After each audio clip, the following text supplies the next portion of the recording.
He was given a soul as a cruel joke, a debt paid in flesh under a sky the color of rust and regret. Her name, they told him, was the China girl, a piece of property bartered for over a whiskey-stained table in a town called Providence that had long forgotten the meaning of the word. Elias watched her from the porch of his desolate ranch, a silhouette of suffering against the biting expanse of the plains. She was small, bound not by ropes but by an exhaustion so profound it seemed to anchor her to the dust. The man who delivered her, Silas, had a laugh like stones grinding together. A wife for the widower, he'd sneered, his words a greasy sermon on the virtues of pragmatism. Keeps the bed warm. Quieter than the last one, I reckoned the mention of Sarah, his late wife, was a deliberate needle pushed into the rawest part of Elias's grief. He did not rise to the bait. His face, weathered into a mask of stoicism by sun and sorrow, betrayed nothing. He simply watched Silas ride away, leaving the woman standing beside a single, pathetic carpet bag. Elias was a man of few words, his heart a locked room since Sarah had been taken by the fever 2 years prior. The silence she left behind was a physical presence, a weight that had settled over the ranch, suffocating the laughter of his 2 small children, Caleb and Leah, and withering the roses she had so lovingly planted. Now, this new silence, this new woman, stood before him. He was a good man, a principled man, and the thought of accepting this human currency turned his stomach. But the thought of leaving her to the mercies of the prairie, or worse, to a man like Silas, was an even greater sin. He descended the steps, his boot stirring small puffs of ochre earth. He stopped a few feet from her. She did not look up. Her gaze was fixed on the splintered wood of his porch, as if it were the only solid thing in a world that had dissolved beneath her feet. He was a large man, made larger by the solitude he wrapped around himself like a cloak. Inside the house, 2 small faces, miniature copies of his own guarded expression, watched from the grimy window. His children. Another reason he could not turn her away. He cleared his throat, the sound harsh in the still air.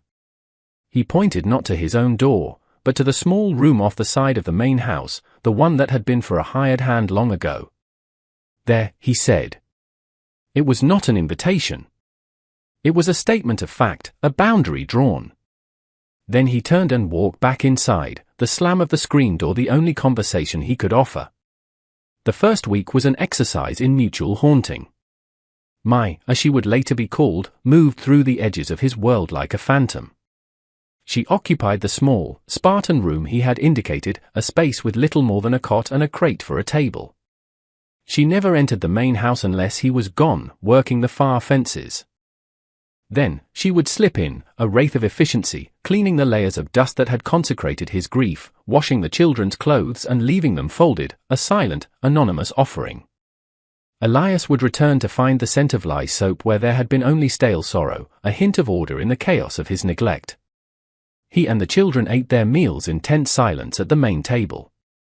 He would leave a plate for her on the porch railing, and it would be gone by morning, the plate washed and returned to the same spot. They were ghosts in the same house, orbiting a core of shared loneliness they never acknowledged. The children, Caleb and Leah, were her silent observers. They watched her from behind the barn, their wide, serious eyes tracking her every move. She never approached them, never offered a smile or a word.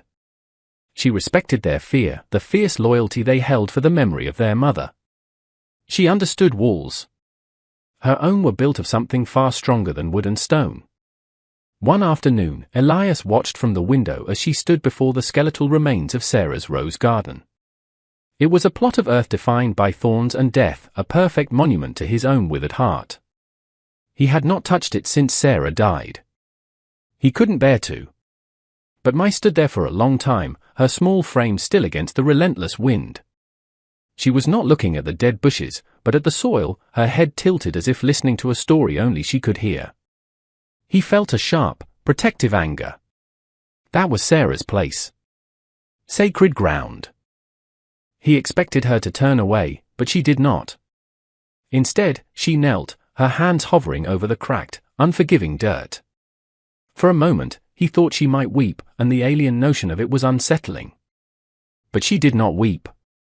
She simply stayed there, a sentinel at the grave of a stranger's love.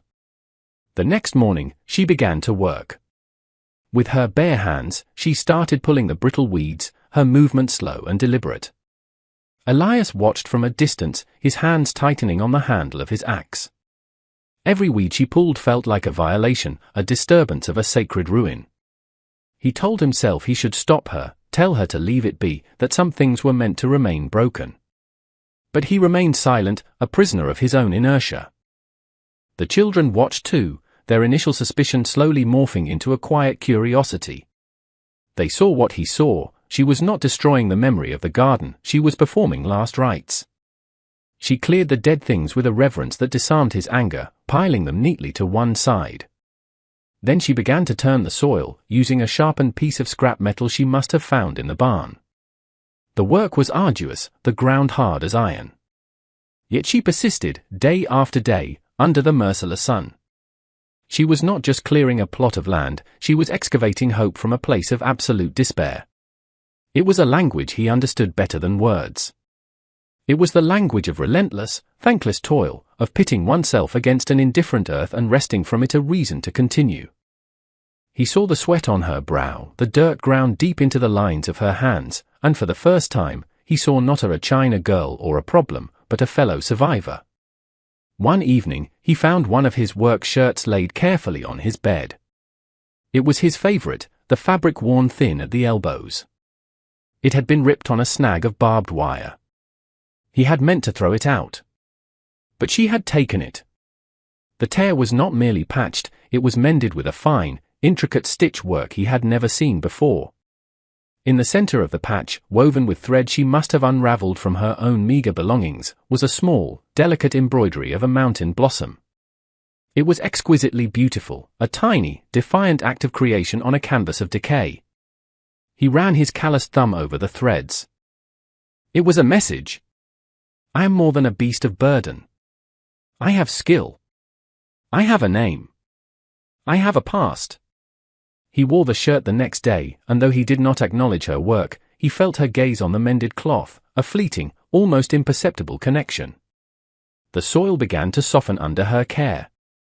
The earth, long barren, started to breathe again.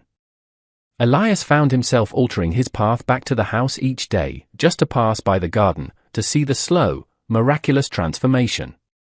He told himself it was foolish, that nothing would grow there again. But a part of him, a part he thought long dead, felt a flicker of anticipation. He began leaving a bucket of fresh well water near the plot each morning before he rode out. He never saw her use it, but the water was gone each evening, the soil dark and damp. It was a silent conversation, a shared stewardship of this small, hopeful square of earth. The children were the first to cross the invisible line. One hot afternoon, as she worked, Leah, his daughter, walked tentatively towards the garden. She stopped a few feet away, clutching something in her small fist.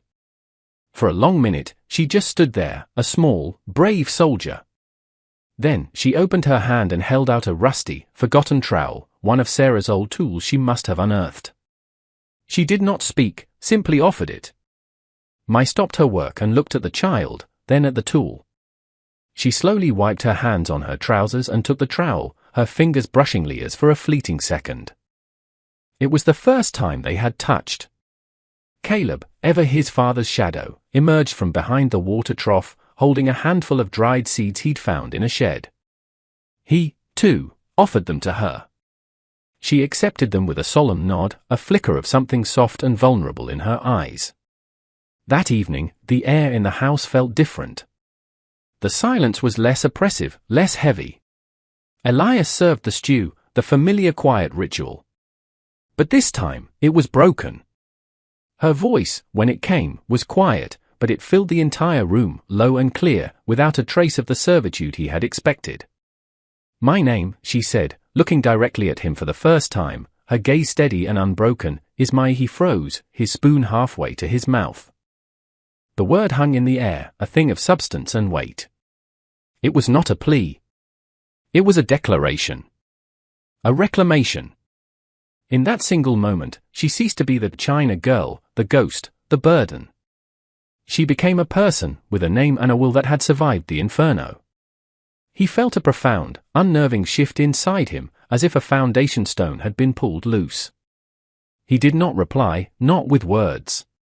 But the next day, as he passed her in the yard, he gave a stiff, almost imperceptible nod and said, the name felt foreign and strange on his tongue, but it also felt right. It felt like the beginning of an amends. Life on the ranch found a new rhythm, a quiet harmony orchestrated by unspoken agreements. Mai began to eat with them at the table, no longer a shadow waiting for leftovers. She sat opposite him, a still and dignified presence. The children no longer hid from her. They would follow her to the garden, watching her coax life from the soil. She had found a small packet of vegetable seeds in her carpet bag, and tiny green shoots were now pushing their way towards the sun. For the first time in 2 years, something new was growing at the ranch. She brought an order and a strange peace to the house. The scent of baking bread sometimes replaced the smell of dust. The children's clothes were always mended, the floors always swept. She asked for nothing, demanded nothing, but her very existence was beginning to repair the broken pieces of their lives. Elias found himself watching her, studying the graceful efficiency of her movements, the unyielding strength in her slight frame. He saw the deep sorrow that lived behind her eyes, a sorrow that mirrored his own, and he felt a kinship that transcended language and culture. She was not a replacement for Sarah. Sarah was a memory of laughter and sunlight. Mai was a testament to survival, a quiet promise that a heart could continue to beat even after it was shattered. He began to see that his home was not just a monument to his grief, it could be a sanctuary for hers, too. He started leaving extra supplies for her without comment, a ball of good thread, a bar of scented soap, a worn but warm blanket for her cot. They were small gestures, quiet admissions of her place in their world. He was building a home around her, not of wood and nail, but of respect and protection. He was beginning to understand that Silas's cruel joke had, in a way, been a form of providence after all. It had brought a healer to a house that was dying. The sky began to curdle one Tuesday afternoon, the brilliant blue bruised with shades of purple and grey. A storm was coming. The air grew thick and heavy, charged with an unspoken menace. It was on this afternoon that Elias saw the rider on the horizon. He knew before the figure was close enough to recognize. It was Silas. He came not as a tradesman this time, but as a collector. Elias stood on the porch, his body a rigid line of defiance. He sent the children inside with a sharp, low command. Mai came to the doorway behind him, the trowel still in her hand. Her face was pale, but her eyes were fearless. Silas reined in his horse, his gaze sweeping over the ranch with an owner's arrogance. He noted the tended garden, the clean porch, the woman standing behind Elias. A slow, greasy smile spread across his face. "Well, look at you, Elias," he drawled, swinging down from his horse. "Looks like you've put my property to good use." Polished her up right nice, he took a step towards the porch, his eyes fixed on Mai. "Time to collect my investment. Got a buyer in Carson City willing to pay a premium for one so." Domesticated, the word property struck Elias like a physical blow. A cold, clarifying rage, an emotion he hadn't felt in years, surged through him. It burned away the fog of his grief, leaving behind a terrible, simple clarity. This was his home. These were his people. "She's not for sale," Elias said, his voice a low growl. Silas laughed, a short, ugly sound. "She was never yours to keep, widower. Just a loan." "Now, step aside," he moved to push past Elias, his hand reaching for Mai. What happened next was not a thought, but an instinct. The protector, dormant for so long, awoke with savage force. Elias's hand shot out, grabbing Silas's wrist in a grip of iron. The rancher, the grieving husband, fell away, and for a moment, the soldier he had once been stood in his place. The fight was short, brutal, and decisive. It was not a brawl, it was an expulsion. Elias moved with a grim efficiency, every action fueled by 2 years of pent-up sorrow and a new, fierce need to defend. The storm on the horizon broke, the first fat drops of rain splattering in the dust as Silas scrambled back onto his horse, a line of blood trickling from his split lip. Elias stood over him, his chest heaving. This is her home, he roared, the words torn from him by the wind and the rain. You are not welcome here. Not now. Not ever. Silas stared, his arrogance shattered, replaced by a raw, animal fear. He saw not a broken widower, but a man who had found something to live for, and therefore, something to kill for. Without another word, he yanked his horse's reins and fled, swallowed by the sheets of rain. The storm raged all night, washing the world clean. Elias stood on the porch, letting the rain soak his shirt, the cold water a balm on his bruised knuckles and his simmering soul. The violence had not felt good, but it had felt necessary. It had been an affirmation, a drawing of a line in the earth, not with a plow, but with his own 2 hands. When he finally came inside, drenched and weary, he found my waiting in the main room. A single lamp cast a warm, golden glow. The children were asleep, tucked into their beds. On the table, she had laid out a bowl of hot water, a clean cloth, and a small tin of salve. She did not speak. She simply gestured to the chair. He sat, and she began to clean the cuts on his hands, her touch gentle but firm. Her fingers, usually caked with the soil of the garden, were now tending to his wounds. In the quiet intimacy of the lamplight, he looked at her, truly looked at her. He saw the scars she carried, not on her skin, but in the profound stillness of her spirit. They were both survivors, marked by the world, finding refuge in the shelter they had built for each other. He had given her a room, and she had given him back his life. She finished her work, her gaze meeting his. There was no fear in her eyes anymore, only a deep, abiding gratitude and a strength that mirrored his own. In that moment, he understood that a family was not something you were born into. Sometimes, it was something you fought for, something you earned, something you built from the broken pieces of 2 separate lives. He had lost a wife, but he had found a partner. The children had lost a mother, but they had found a guardian. Thank you, he whispered, the words raw and unfamiliar. She simply nodded, a small, sad smile touching her lips for the very first time. It was a fragile, beautiful thing, like the first blossom in the spring. The next morning, the world was reborn. The sun rose into a sky scrubbed clean and brilliant, its light catching the raindrops that clung to every surface, making the ranch glitter as if it were strewn with diamonds. The air smelled of wet earth and new beginnings. Elias walked out to the garden. The storm had not harmed it, it had nourished it. The small green shoot stood taller, stronger, reaching for the light. Caleb and Leah were already there, crouched beside Mai, pointing at a tiny ladybug making its way up a leaf. They were not silent and watchful anymore. They were engaged, their faces alive with a simple, childish wonder that he thought had been lost forever. Leah looked up and saw him, and she smiled a real, unguarded smile. He felt his heart, that tight, knotted thing in his chest, loosen. Mai rose and walked towards him. She stopped and looked at the house, at the children, at the thriving garden, and then at him. Her eyes conveyed everything words could not. This was home. This was safety. This was peace. Elias looked at the small family before him, the resilient woman who had taught him how to live again, the children whose laughter was slowly returning, the patch of earth that was a testament to their shared will to survive. Silas had meant for her to be a symbol of his ruin, a cruel joke to mock his loss. But she had become the architect of his redemption. She had not replaced the love he had lost, she had shown him that his heart was big enough to hold a new one. He had been a man living in a graveyard of his own making, but she had come and planted flowers amongst the tombstones. He reached out, his hand hovering for a moment before he gently rested it on her shoulder.